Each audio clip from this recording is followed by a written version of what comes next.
Porsche embarrassed that the latest addition to their lineup, all-electric Taycan, is all-electric? Now, there are indications that they are. I mean, they named the performance version of Taycan Turbo. They put that gas car sound into the car, and very proud of it. And a few other indicators that make me question that they maybe secretly wish this car was still gas. Now, I would not be embarrassed if I was them. Let's be very real here. Taycan is probably one of the most exciting electric cars that came on the market in the last year. Besides Tesla, it gave Tesla a really, and still giving Tesla a good run for its money. Yes, it falls short in a lot of categories compared to Tesla, especially the price. But there are plenty of people who absolutely love it. They either already bought it or they're reservation holders and they're buying it in the future. So kudos to them. But again, I just feel like they are just wish it was still gas. However, this week they released a video, which is a Q&A video, and this one is hosted by German YouTuber Alex Bingula, and they were addressing questions that are actually surprisingly real questions that I would ask in the interview if I was to interview the, for example, CEO of Audi, right? So kudos to them doing that. But I'm not really sure if the answers did any good to the general cause of that. So let's look at some of the moments from that Q&A. Some of them are funny, some of them are sad. We'll laugh, we'll cry, we'll have a good time. Before that, of course, a quick reminder, if you want to laugh and cry about electric cars on a daily basis, don't forget to subscribe to this channel. Click the subscribe button and the bell notification icon right next to it so you don't miss anything moving forward. All right, so let's play the first part where they finally get to the questions. And Vila wants to know, it's electric, why does it need turbo? So, Andy, does this car have a turbo? No, but. Okay, there is no but there, okay? Just in case if you don't know, turbo is short for turbocharged. That's a technology where a compressed air gets injected into the gas engine to pump up the performance, something that you cannot do with an electric motor, right? So there is no but to it. It's just, it doesn't have it.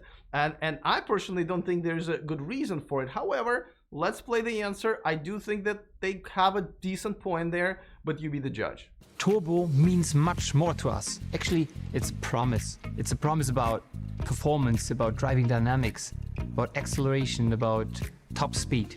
It's always a top-of-the-line derivative, actually. But it's also about heritage. Look at that beauty. Second sexy car. Yeah, back in the 70s, we were introducing the first turbo derivatives from Porsche. And as all the other Porsche models that have a turbo derivative like Panamera, 911, Macan, we are really sure that the Taycan Turbo also deserves that badge. Andy, thank you. That makes a lot of sense to me now. No, it doesn't make any sense to me now at all, but I do understand the point about, you know, the naming convention, that it means performance. However, and I guess this is my whole point of the video, right? Move on. Make a step into the future. Like, stop hiding behind all of these names and gimmicks of a gas car. Bottom line is, you guys know electric cars are just better at performance in many different ways, and it's okay to start a new naming convention for your performance package. You know, you've already named the car Taycan, which just kind of goes with your naming convention in general. But you know what, make a step in the future. So I am not really buying it, but let me know if you are in the comment section, or maybe you're reservation holders. Let me know if it's bothering you that it says turbo on your electric car. All right, so let's move on to the second question where they talk about that sound. All right, here we go. And Yannick wants to know, does it really make that sound they use in the ads? And if yes, where does it come from? Let's have a look.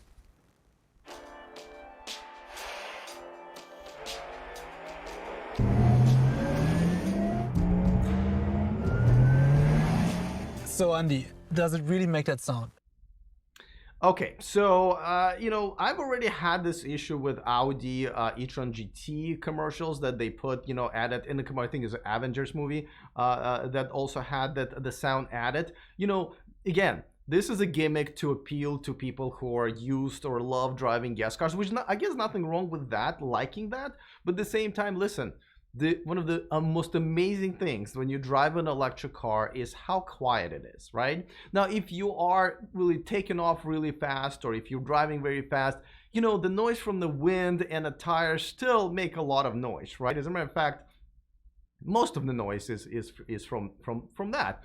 But again, embrace the amazing features of electric cars. You know, the car that goes fast and makes a lot of sound, you know, you kind of go like, yeah, well, you know, it tries really hard. But when the car takes off and makes no sound, that is the future. You know, that is the future. Remember, like when I was a kid, I remember somebody, there was a TV show about UFOs, and somebody witnessed a UFO, and they said, oh, you know, this flying saucer just took off and made no sound. And it was like, obviously that's not true, because, you know, to move, you got to make sound, right? Well, you know, we're kind of in a UFO era. This is the new electric cars are the UFOs of the future on the road. So embrace that, okay?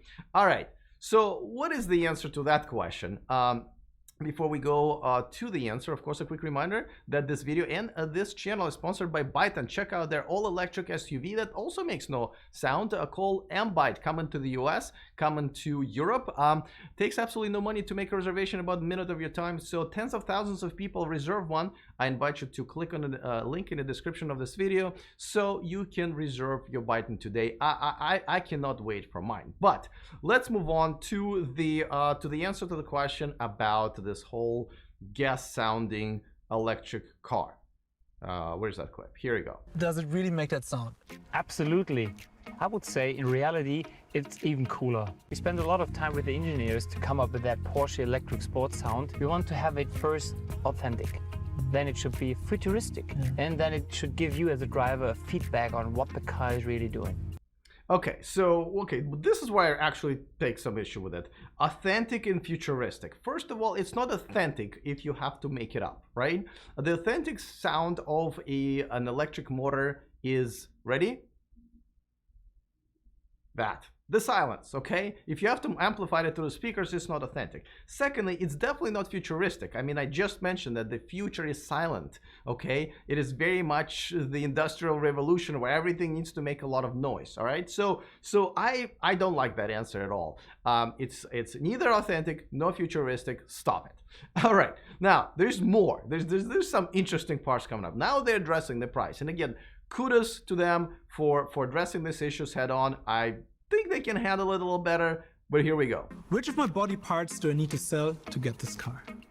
That's really a funny one.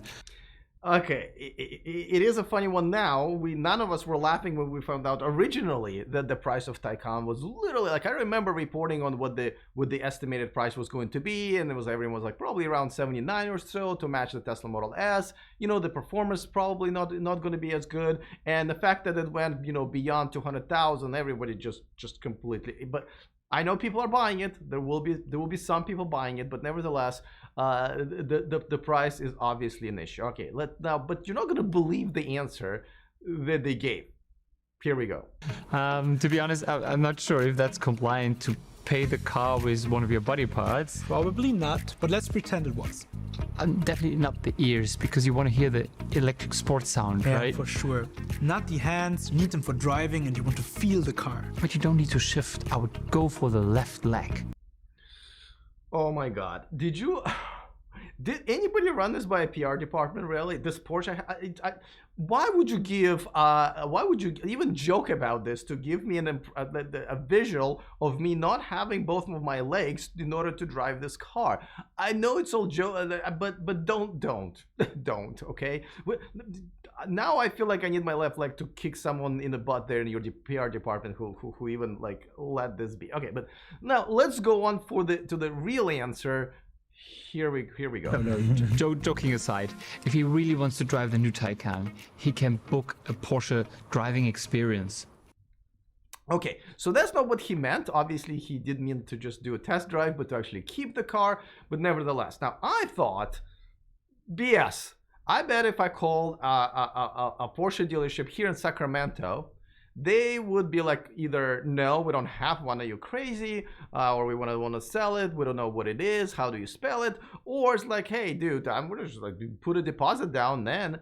So I did make that call thinking that I'm gonna go like, see, not true, but I gotta tell you, I made the call and they were like, dude, when do you want to come in? Anytime, you don't even have to schedule an appointment. So again, kudos to them that you can go to a Porsche dealership right now and test drive the car. Now they don't have anybody, they don't have any inventory yet, but you can buy. So kudos to Porsche to have the dealerships on board. As you know, this is the biggest problem with dealerships. They don't want to sell these electric cars.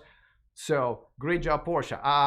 So I would say it's a great attempt.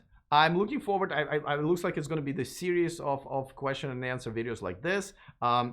I'm looking forward to that, but I feel like they still just need to own it. Own the fact that your latest model is actually part of the future and not part of the past. You know, don't bring the gas car in the building. You know, so let me know in the comment section. I want to know: do you guys think that everybody just needs to own the electric cars and just not look back, or not? By the way, I will be traveling to check out some of the other cars and factories in the next few months. So if you want to see what's going on behind the scenes, don't forget to follow me on Instagram under E4Electric. And if you haven't subscribed to this channel, well, you can redeem yourself right now. There's a subscribe button in red waiting for it to be clicked. And of course, don't forget the bell notification icon as well.